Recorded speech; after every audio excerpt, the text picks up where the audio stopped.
evening. What do you want to do tonight? Same thing we do every night, Pinky. Try to take over the world. This is Justin and Erica from YouAreCreators, and we have a special guest, Mr. Dannion Brinkley. Welcome, Dannion. Thank you both for having me. Thank you for being our guest. So if you all don't know who Dannion is, you've been living under a rock. Dannion has an amazing story of life after death. Dannion, can you please share a brief synopsis of who you are and your story, please? Well, absolutely. My name is Dannion Brinkley. I'm 64 years old. In 1975, after growing up in the South, being basically a jackass, tough guy, and so I grew up in tough guy, fighter, sports, all that stuff. I served in the Marine Corps, and in 1975, I was talking on the telephone, and I was hit in the head by a bolt of lightning. It went down my spine. It welded the nails of the heels of my shoes to the nails in the floor because I had on bass weegeons, which nails, they nail the heels on. It grounded me, threw me in the air, suspended me in the air, and threw me back down on the bed, breaking the bed. The first thing you have to realize, if that lightning passing through me could weld nails, it fused to the floor, how much electricity passed through my body. Right. I was dead for 28 minutes, completely paralyzed for 6 days, partially paralyzed for 7 months. It took me 2 years to learn to walk and feed myself. But in the course of that, I discovered a very simple, commonly known factor. Nobody ever dies. It never happens. We are great, powerful, and mighty spiritual beings with dignity, direction, and purpose. I discovered this because burning and on fire, paralyzed and blind, after struck by lightning, I lifted out of my body. I could see. I felt no pain. I was completely safe. I understood this place that I was better than I'd ever understood any place in the 25 years I've been on life. Because of this journey into the depths of the spiritual world and into what I would say into the heavens, because Genesis says there are 7 heavens. I know that there are 4 without any question, that I began to be aware of a greater, more powerful perspective about ourselves as creators. And in the course of having this near-death experience the first time, I 13 years later, because of complications, I had to have open heart surgery, and I had a second near-death experience. I watched the surgery. I traveled to the same place. And then from complications from being struck by lightning and open heart surgery, 7 years later, I had to have brain surgery. I had a third near-death experience. I went into surgery for 3 hours. I came out of the surgery. I spent 41 hours in recovery. I came out of recovery when they finally awakened me. I had a massive grand mal seizure, and I went into neurocardiac arrest and was put in the neurocardiac ward on life support.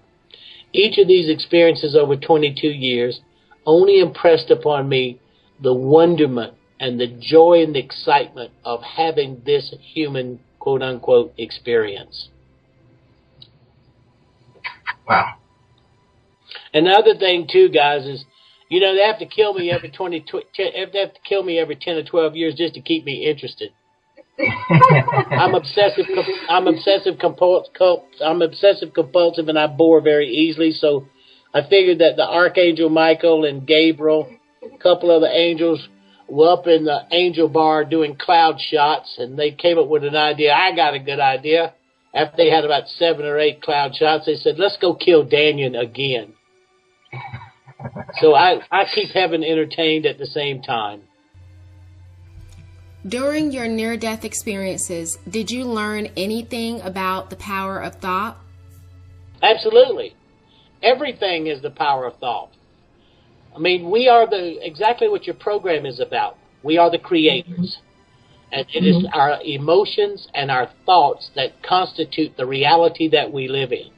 What you think and how you view things creates the world that you live in. Like when anybody asks me, I said, "How was your day?" My life is filled with happiness and joy. Because if I fill my life with happiness and joy and I think those positive thoughts, I begin to see clearly the world around me and how I fit in that world and how I can better help other people understand who they are and how much they are appreciated and loved from the higher dimensions of reality. What are some other powerful abilities we all have that we haven't tapped into yet? You're 78% water. So, and if you look at yourself as a human, you're basically just a water treatment plant. You take water in and you let water out. Okay, and when you start to think about that, you begin to realize that this is just a system like wearing a diving suit necessary to be in this environment with an atmosphere, an ionosphere, and a stratosphere. We all possess communication empathically, or psychic ability. We all possess an innate nature that we are connected to all things. We have created this whole mindset to create separate so we can form opinions about other stuff and yet either gratify ourselves or preserve ourselves. The biggest issue that human beings have is gratification and preservation. And by looking at gratifying ourselves or protecting ourselves, we lose the inner insight of our spiritual identity to communicate, commune, associate, and be a part of all things that we see, and that all things are a part of us and sees us. Awesome. During your near-death experiences, who was the light being that took you on your spiritual tour? Me. Okay. Listen, Erica, no one ever leaves heaven. It's the stupidest thought that's ever been created. And some scientist came up with it, or Einstein, or Bohr. Some guy came up with it, or some religious person came up with that there is a separation between us and heaven. It is impossible to ever leave heaven. When you put on this body, it's like sticking your hands in a set of gloves, like working in a poison factory. You put your hands in the gloves and you pour the mixtures. And at the end of this life, you just pull your hands out of the gloves. We are all connected. Science has proven that. The Higgs boson particle being discovered at the collider in Switzerland, in CERN, Switzerland, using the Higgs boson particle calculation has proven we're all connected. Something that we call dark matter. So if science has proven that we are all connected, why are we thinking anything other than that? It is no longer a belief, a faith-based system that we're all one. We didn't get that from some yogi contemplating his navel in India somewhere. It came from science, and it can be replicated. So that being was me. The first time, Erica, I didn't know who the being was. You know, I didn't know. And I was too busy not being in pain. I was more interested in wherever I was, it was a whole lot better than where I had just left. Right. But after 2 more trips over there, I started checking this being out. And I realized that this being was me. We meet ourselves. Interesting. So the second time you died, did you go back to the exact same place as the first time? Or was it a different experience? Basically, the structure was the same. But I went different places. Like I said, there are 7 heavens. I've been to 4 of these levels of consciousness. Each time, the lifting out of my body, to be aware, to move down the tunnel. Some people cross a meadow. Some people cross a stream. Some people only become aware of that. That's not just so typical of the tunnel. It's just the tunnel has become so used as a point of reference. There is a transition across a barrier. And once you recognize that transition, ever how your psychological nature approaches it, but the process by which we leave this world and enter that awareness is basically the same. But each time I went someplace different, and each time the commonalities of where I was basically the same. The transition into this place, the meeting of the being, and which was myself, and then the panoramic life review, which is the single most important thing that anyone can derive from the near-death experience. Tell us about the life review. What did you learn from it? Well, I learned that being a jackass was not a very articulate and successful way to live this life. Because here's how it works. You will come to a place where you see your entire life pass before you in a 360-degree panorama. You will have missed nothing. You will know how many hairs was in the nose of the doctor who pulled you from your mother. Every nurse, everybody, every bottle, every label, everything. You will watch yourself from a second-person point of view as if you were your own best friend. Whoa, Dannion, that was really cool. Whoa, Dannion, what in the world were you thinking, you moron? And then you would literally become every person that you've ever encountered. And you will feel the direct results of your interaction between you and everyone else. What you really learn is you are going to be every person. And so why I always say my life is filled with joy and happiness, because I watch people. And I watch people when they stop and realize that I'm not just kidding, it is, then I have affected them. And once you know you're going to become every person you've ever encountered, in my first near-death experience, do you know how many times I hit myself in the face? And how many times I shot myself from being a Marine? And so when you realize that, then you want to spread joy and happiness. And then fourth, that the so-called book of judgment. But here's my saying. If God could not come today and God sent you, in the life you just reviewed, what difference did you and God make? And that's all that's going to matter. It's all that's going to matter. God could not come today and God sent you. That means if divinity, whatever you hold to be divine, and whatever your story about God or your belief system about God, if that could not come today and that system sent you, in the life you just reviewed, what difference did you and divinity make? Once you know that, you change forever. And once you realize that so many people come back with this life review, but you'll notice most interviewers and most scientists and most religious leaders, they never focus on that. They talk about the great book of judgment, the hall of records, Peter's going to open the book, the 12 gates and the 12 pearls and all your cousins. Well, what's going to happen is you're going to see this review, and then you're going to look back on your life. For those of us who get a chance to come back, this is the point of change. And at that moment, you change forever. And this is something that's always funny to me. God's looking around, right? The divine creator, I call it the divine intelligence, just watching. Well, it gets a little bored with religion. Because there's like 97.3 million different religions and everybody's going to hell. Right. Okay? And that's the exciting point. You spend your whole life trying to keep from going to hell instead of how to live a life based on that you are God. All right? So God says, well, let's see. They all think down there that they're immortal and they're going to live forever. And they all hope I'm going to save them in their last breath from what they knew all along was going to happen. They're going to hell. So God said, well, let me think for a minute. I got an idea. Let's take the scientific community. Scientists. They believe it's a dead universe. They say that you're nothing but a bunch of chemical reactions. You don't have any emotion. Love is chemistry. And there is nothing after this life. And that's the whole basis of our scientific approach. It must be replicated under a scientific method, blah, blah, blah, blah. So God said, well, okay, here's what let's do. Let's take their knowledge of chemistry and how much they know about the body and pharmacology, what they know about drugs. And let's take a dead person and let's send them back.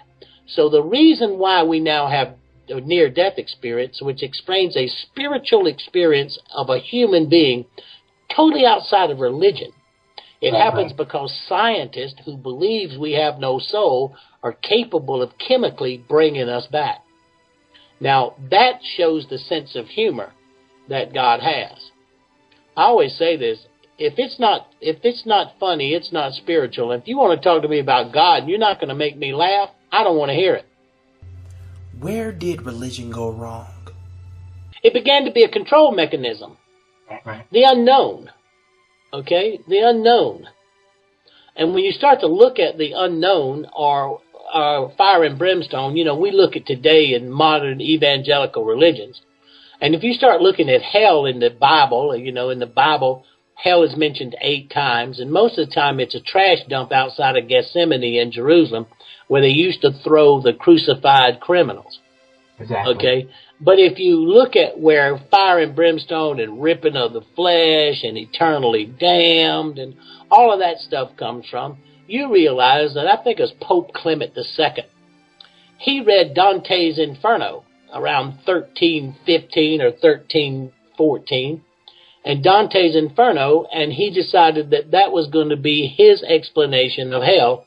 And as we came into the Gutenberg's printing press, and we added that to the nature of hell, like, you know, Jesus is going to come back, and he's going to defeat the Satan, and he's going to cast him in the lake of fire. Well, if all that's necessary, it means either Jesus failed or we failed. But no one seems to put that into place, Erica and Justin. If this so-called second coming to save us from ourselves, okay, then who failed? We failed. And then that control mechanism becomes a place where religion is a way to control where people are going. Look at time. Time was evaluated in the Julius Caesar, and you have a Justinian calendar, and we have another calendar. And the calendar was based on how long the time was based on how much daylight you had, so how long you could work based on how much the church needed for you to pay so you could have penance. So the religion is everybody needs to try to understand who we are, what the purpose in our life is, what's the meaning of life, and how do we stay out of hell. Well, I promise you, I've been over there 3 times. I've never been to hell yet. And if I'm not going, if I didn't go, no one listening to this program is going. So you got to get over that, because if anybody deserves to go to hell, you talking to him. You've had prophecies. Which prophecy came true? Okay, I don't have any prophecies. Where that came from was in the course of going through the near-death experience, I went to this cathedral, this hall of learning and knowledge where everything was knowledge. I was fed by 13 beings. And in these 13 beings, there was 12 beings in a row, and then there was a 13th being to the right, a little higher up, and this being was in control. So each of these beings would be designated by the higher being, this beautiful, magnificent creature or being, and then they would send these boxes, it looked like a little small computer screen to me, and there would be information in that. Well, I never really told anybody about these prophecies, but when I met Raymond Moody, I didn't know what you told and what you didn't tell. Okay. Mm-hmm. So in 1975, I made a list of 117 things that were going to happen based on certain things that we needed to do as creators. And if we kept doing what we were doing, that by 2004 we would find ourselves exactly where we were in 1975 when this happened. Well, in 2004 we were in Afghanistan and Iraq, and we had 2 new Vietnams. Now, all this was written down in 1975. Here's one. I saw millions of people streaming across the north out of El Salvador and Nicaragua. Not out of Mexico, but out of El Salvador and Nicaragua, with millions crossing the Rio Grande into Texas. There were so many that we had to line our borders with troops to force them back across the river. Well, that so-called prophecy from 1975 is true today. I saw Chernobyl. I see that we sit today as creators at the precipice of world war or world peace, and part of this program is for each of us to decide what we want. I want world peace. Exactly. I don't mind a few little skirmishes, but I need peace. Okay? And this is where we are. So I never had any prophecies, Erica. I just wrote down and put in Saved by the Light, and because I wanted people to know what I had seen. The reason I wrote Saved by the Light 20 years ago, if anyone goes and gets Saved by the Light on Amazon, they turn to chapter 5, you'll see I missed a lot of dates. But why? Because nothing is carved in stone. We are creators. We have the right to speed it up and or to slow it down because we consciously think together certain thoughts. Wow. But here's one of the ones that I think turns out to be really funny. And everybody laughed about this. I predicted the collapse of the Soviet Union. The prophecy said the Soviet Union. I always call that Dannion. Because I like it. I don't get all caught up in that. Right. These are the things I saw. This is what I saw happening. And this is what becomes really important. Think of how crazy this was in 1975. What happens to Russia is the basis of everything that will happen to the economy of the free world. After I saw the Russian economy collapse, which this is 1975, it was 1989 before it collapsed. All these things were written down and was in the possession of Raymond and a few other people. But if you look today, BRIC, you look at Brazil, Russia, India, and China. They are creating an economic system completely separated from the dollar. The dollar is the world's reserve currency because petrodollars. Every time you can only buy oil in London and you can only pay for it with dollars. Well, the Russians and the Chinese and the Brazilians and the Indians have all come together to create a separate economic system. So in 1975, what happens in Russia is the basis for everything that will happen to the economy of the free world. We are now watching the decline of the dollar. We're watching the rise of this new economic trading system, and we're watching the stabilization of a commodities-driven currency. So when you start to look back, what this tells us is this. They have the potential to see the probable possibilities of what we as 8 billion creators will do. And that they want us to take a good look at ourselves. And so the near-death experience comes into existence so that people can take a look at themselves as creative masters and be able to choose the destiny that best serves the protection and the gratification of those who they love and those who love them. I love it, Dan. Seriously, you know what? I love positive energy, and well, I am a positive party animal. You know, what are they going to do? Kill me? Well, big deal. Who does that scare? You know what? I love spreading positive energy everywhere I can. So, question, what type of positive events did they show you? Positive things. Everything is positive. Okay. It's choices. Right. World war or world peace, okay? Well, everybody's going to hell again. Here we go. We could have world war or we could have world peace. Look at the world. Look at one of the other prophecies about Israel being alienated. You know, anyone who reads Saved by the Light, they're going to see that I wrote a book that had this in it 20 years ago. But what happened last week? Israel devastated Gaza. And as it devastated Gaza, the whole United Nations are turning against the Israelis. And as we watch this 3 days of events, we're going to see that we killed thousands of people, of children, and that there was no necessity for this. There was none, except that this is Israel at its best beating a little small section based on some radicals.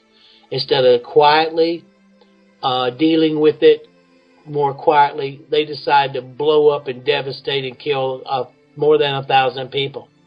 So here's what's positive. We can just say no. We can open up our hearts and our thoughts. We can all come together on shows like this and say, if we are creators, what part do we play in that? Right. Well, I'm praying for both. I'm praying for both sides. I need sensibility. And I need to know that I'm going to be every person that I ever came in contact with. and I'm going to be them. And you start to think of it. Think about Hitler. Hitler had to be 12 million people. Wow. Yeah, He's that's probably crazy. still being them. But it's a fair and just universe, though, Justin. Come on. Right. You know, we keep all this religious stuff going, and we realize that if this religious stuff is true, that it's not a fair and just universe. I know too much to believe that. Every breath you breathe is a positive breath. I love it. Tell me more. Tell me more. I love it. If that's the intention you place upon it, here is the magic. You have 8 sinus cavities. 8. Now, why would you have 4 on each side? Because each of those, if you touch your forehead and you circle those 8 cavities, you have the sign of infinity. You breathe in air, and then you breathe out. Nothing happens except when that breath stops. You breathe in, you stop, and then you breathe out. Controlling your breath, pacing your breath. Instead of just breathing in and out in short breaths because we're terror-based, and terror stops you from breathing deep, it makes your breath shallow. Then by creating a search terror in religion and terror in terrorism, then we're always second-guessing and breathing short breaths. So if everybody who's listening to this took time, and I do this 3 times a day, you breathe in, you hold it to 3, you breathe out. No, you breathe in because nothing happens until that air is held in those 8 sinus cavities. And then the divine feels that presence because you breathe in for you to move oxygen into your brain. And then you hold that breath for a second. You let the divine operate within you even more. And then you breathe out. And another thing, if you're a UFC fighter, you never throw a punch breathing in. You throw a punch breathing out. Exactly. So you breathe in for you and out for spiritual unfoldment. You breathe in for you and out for spiritual unfoldment. Then you recognize yourself as a creator. And then if you do it I do it 3 times a day. And I'll do this for a couple of minutes because I'm given the divine time to move in from that breath I breathed in, to move into my world and to move into my actions and my hearts and my ideals. And then I breathe that world out and I take action. I'll give you another example. When I realized that if the divine could not come today and the divine sent me, in the life I just reviewed, what did me and the divine make? I became a hospice volunteer because I had a knowledge that I didn't really give a damn whether anybody thought I had had a near-death experience or not. I didn't care. I knew what happened to me. And after I met Raymond, I was assured of it. So I figured the greatest gift I could give is to be at the bedside and to be with people as they were making their transition. I've been a hospice volunteer for 37 years. I have more than 32,000 hours at the bedside, and I've been with 2,008 people going from this world to the next. So I not only talk this rap, I walk it. Right. Do we have anything to fear after we die? Well, it depends on what your panoramic life review looks like, you know. But the key happens to be this, Justin and Erica. You are a great, powerful, and mighty spiritual being. You have dignity, you have direction, and you have purpose. Once you shed this pseudo-psychological nature of who you are, you know, most people think they know who they are, but they're not. You are a collection of what you think other people's opinions of you are. When you see yourself, you have created what you see in the mirror, what you think everybody else is going to like or not like, or what you hear them say they like or don't like, and that's who you mold yourself into being. That's the person that's afraid of what's next. When you see your life review, you're calm, you're sophisticated, you are fair and just, and it's a part of the art. To observe yourself and to look at yourself, to be present, to be responsible, to be acceptance, so that you can grow, see what you did right, see what you did wrong, see what you could have done better, and then you let it go. There is nothing to fear. You know, you hear people say that they went to hell or they had hellacious experiences. That's about 3% of all near-death experiences. I can listen to these stories, guys, because I've been around, quote unquote, death for now almost 40 years. I can listen to these stories. There's probably less than 0.5% that I don't understand, but the other 2.5% of that 3%, I get it. It's drugs, it's fear, it's adrenaline rush, it's all these things, and it's the psychology. Most of these people are religious people. Every so often you have an atheist, but an atheist is just somebody lying to themselves. I mean, you know, think about being an atheist. They don't believe in God or a supreme nature or a divine intelligence. And so that means that everything that's occurred around them is haphazard. There is no method to the madness of the unfoldment. And there's all a bunch of coincidences. Well, you know what? That's funny. So when you start to look at it, we can't be driven by fear. How can you be afraid of spending eternity with your dad? Now, that doesn't inspire me. I like my dad, okay? He was cool, okay? But I'm not inspired by that. I want to do what's next. I want to get this out of the way and see what else is going on. Me too. I think my next life, I want to be on Venus. Wait, so is there life on other planets? Absolutely. Wow. Tell me more. Think of this. Please tell me more. Watch this. Let's say that you can count to 10. That's the basis. And let's just look at our Milky Way. We have a galaxy that our little solar system, our little star, with 12 or 13 planets. We recognize about 9, but there's like 12 or 13 in our solar system. And in our own galaxy, there's 1.1 billion planets and stars. Then you take the gamma photographs of the Galileo telescope, the European, the Hubble telescope, and you start mapping the universe. They estimate that there's some 10 trillion galaxies. 10 trillion. That's crazy. But wait now, between 1 and 100 billion planets and stars per galaxy that we recognize and have photographed in this universe. So let's say you had 10 trillion with just 50 billion planets and stars.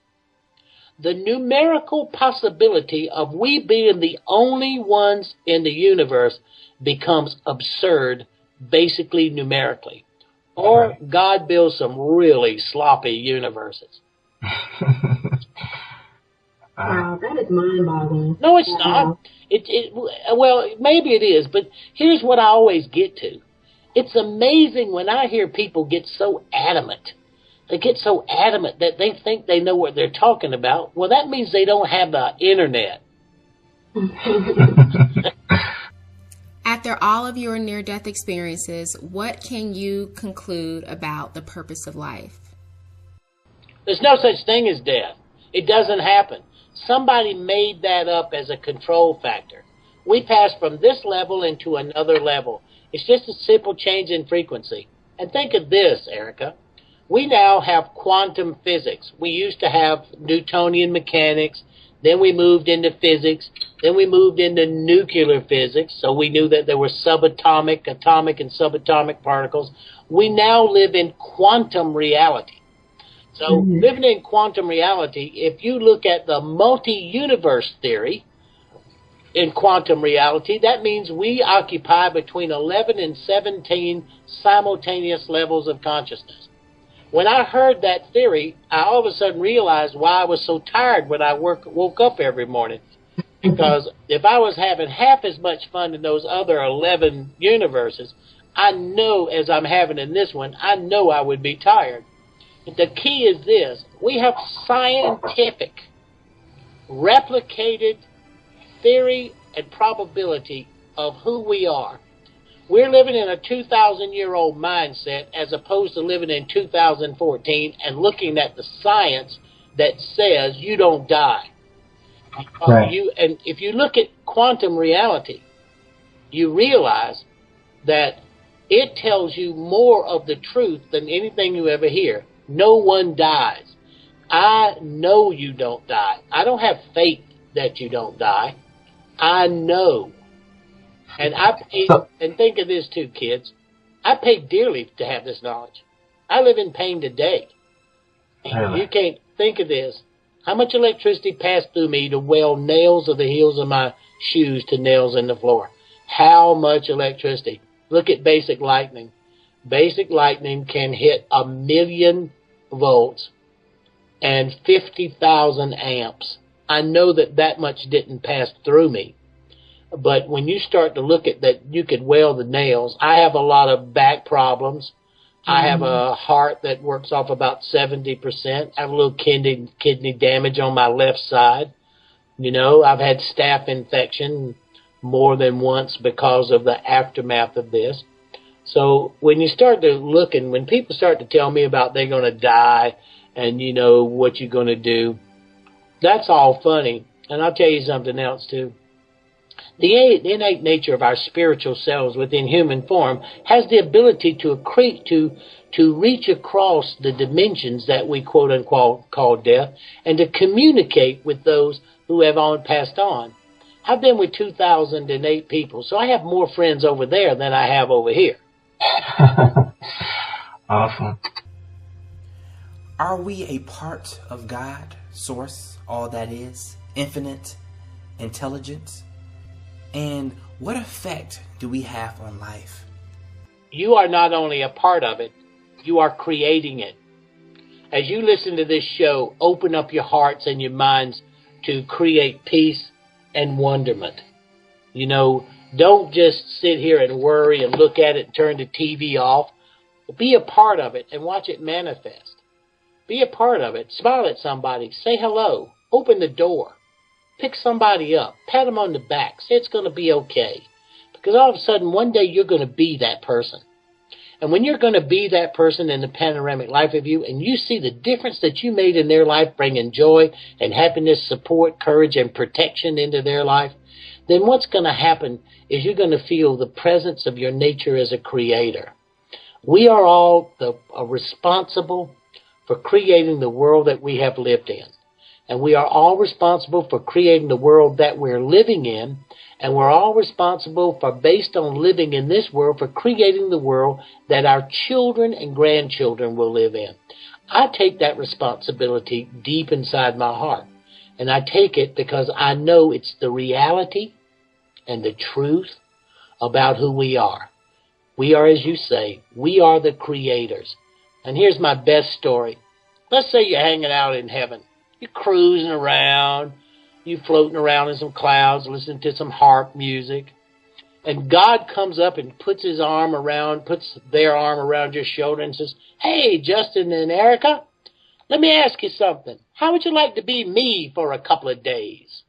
And you say, "Wow, God, what a great idea. Wow, could I really be you guys for a couple of days?" "Yeah," God said, "sure. Tell me, would you really, Erica and Justin, would you really like to be me for a couple of days?" "Yeah, God, think about what I could do and be." It's like God Almighty.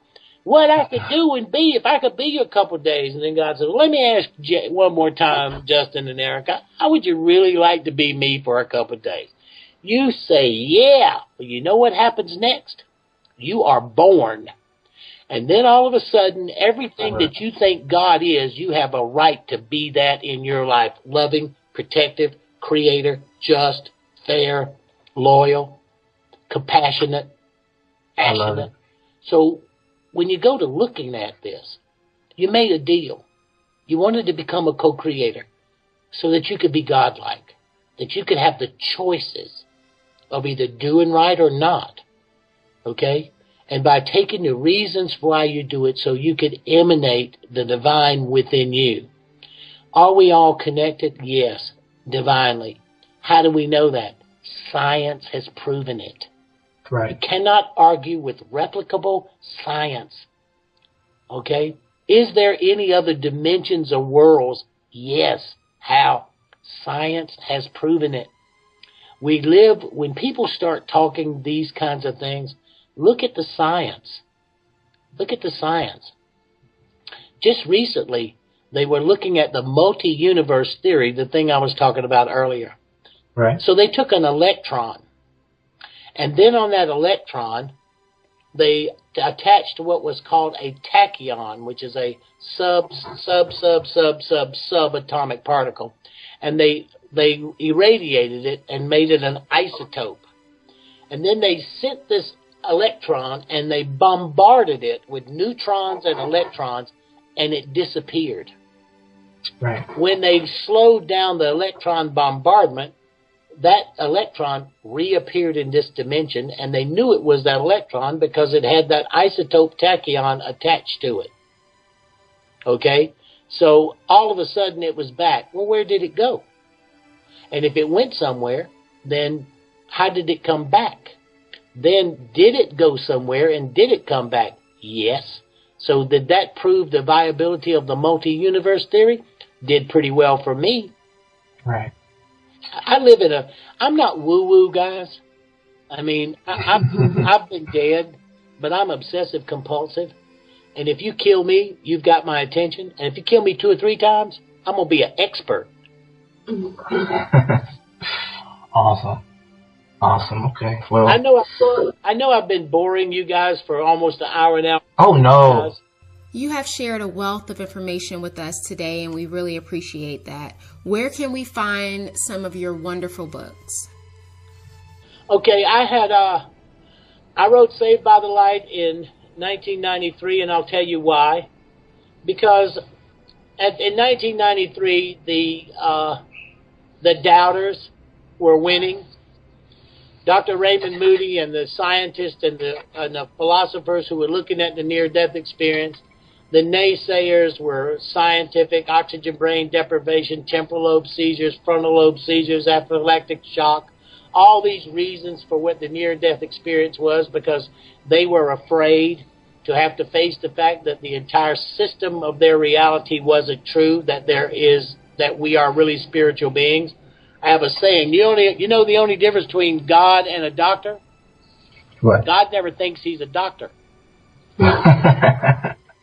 Or God never thinks she's a doctor. Right. Now, whichever way a person wants to identify the Creator. If you look like creators and you say God is He, have you ever seen a man have a baby? Okay. Never seen it. All right, so you have to start looking at divinity from a feminine point of view. Until you look at divinity from a feminine point of view, you never really see the magnificent miracle in art there is to this life. And if you look at gestation and the process inside of the womb and the growth of a child and the birth of that child and the kind of love and emotions that are expressed to that child and that purpose as it comes on the earth, you never really get a chance to touch what is divinity until you put a feminine focus on it. This patriarchal viewpoint that God's got to be a he and he's going to be a jealous God and all that kind of stuff, that's all nonsense. Had a feminine place to it. So they were losing. So in the course of listening to so many people whose near-death experiences, both big guys and older people and people who had tried to get everybody to understand, and nobody wanted to talk to them. They wanted to disavow it and get away from it. And what I decided to do was I didn't give a crap whether people thought I had a near-death experience or not. By the time that I wrote Saved by the Light, I had already been through 2 of them. Wow. And I wrote this to defend people. I wrote this book and I put myself out there. And if you go to read Saved by the Light today, you will see that the boxes of knowledge, I missed the dates because there was nothing carved in stone. So we are in control of our destiny, and we better take back control of it. And so I wrote Saved by the Light to defend people, and that's how it sold millions and millions and millions and millions of copies of books all over the world. But I wasn't so much glamorized by all of that because I know the reality. I don't impress myself because I know me too well. So, and then I wrote At Peace in the Light. Saved by the Light became a movie. It became the highest rated television movie in history. It was produced by Fox Television. It's been seen around the world in 60 countries by probably 100 million people. and it keeps selling Saved by the Light. If you go look on Amazon, I'm still in the top 1%. I wrote it Peace in the Light because I had to be an obsessive compulsive. I don't have people say it's obsessive compulsive disorder, but I don't think being obsessive compulsive is a disorder. I rather am pleased with it. So being obsessive compulsive, I had to make a plan. And I need people to be able to go from 1995 to today, because I said the battle for the souls of humankind would be fought in healthcare. And when the Affordable Health Care Act went to the Supreme Court, it verifies and proves what I wrote in a book in 1995. And then I decided to write Secrets of the Light. After spending tens of thousands of hours at the bedside, you begin to see the unique things that a person in transition from this world to the next that they need, what they have to have, and what you have to do. From me watching thousands of people, not 10 or 12 or a dozen, thousands of people go from this world to the next, what they needed. And so I'm really driven by creating and lessening the fear of death, because it doesn't ever happen, and to create a celebration of life as opposed to a funeral. I think wakes are wonderful things, except you get a hangover. But we need to celebrate life. We have a new book called 10 Things to Know Before You Go, because the Light Trilogy was Saved, At Peace, and The Secrets. And then I decided I was tired of being dead and I wanted to do some living. So we created, Catherine and I created 10 Things to Know Before You Go. And the opening of the book, it says, what's the number one cause of death in America and in most other countries? ?